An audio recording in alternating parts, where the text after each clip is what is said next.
Hi, இன்றைக்கி வந்து நம்ம தண்ணி சார் வைப்போம். அதுக்கு வந்து நல்லா நம்ம சாதத்துக்கு எடுக்கிற நீங்கள் என்ன சாதம் சாப்பிடுவீங்களோ அதோட அரிசி கஞ்சி எடுத்துக்கோங்க.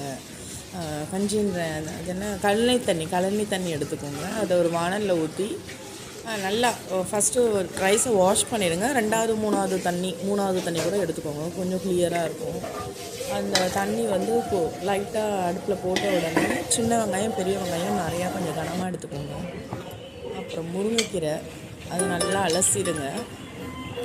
அலசிட்டு அதையும் இல்லை சின்ன வெங்காயம் பெரிய வெங்காயம் போட்டோம்னா கழுகு தண்ணியில் அதில் போட்டுக்கோங்க. அதில் போட்டுட்டு அப்புறமா வந்துட்டு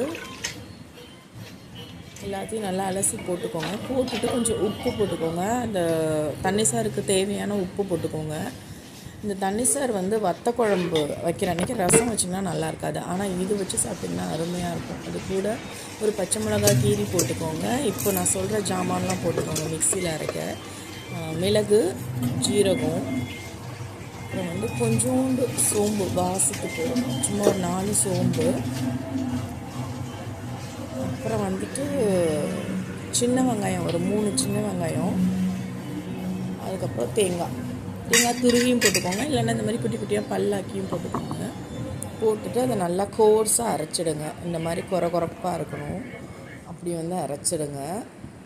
அரைச்சிட்டு அதை வந்து இந்த முருங்கைக்கீரை வந்து இப்போ நல்லா கொதிக்கிற மாதிரி வந்துருச்சு. நல்லா இந்த மாதிரி கொதிக்க ஆரம்பிச்சிடும். கொதிக்க ஆரம்பித்தோன்னா அந்த தேங்காய் பேஸ்ட்டை வந்து உள்ளே கொட்டிடுங்க. உள்ளே கொட்டிட்டிங்கன்னா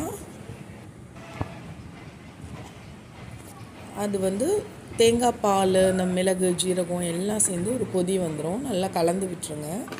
கலந்து விட்டுட்டு ஒரு கொதி வந்த உடனே இறக்கி உடனே ஒரு பாத்திரத்தில் போட்டு வாசனை போகாமல் இருக்க மூடி வச்சு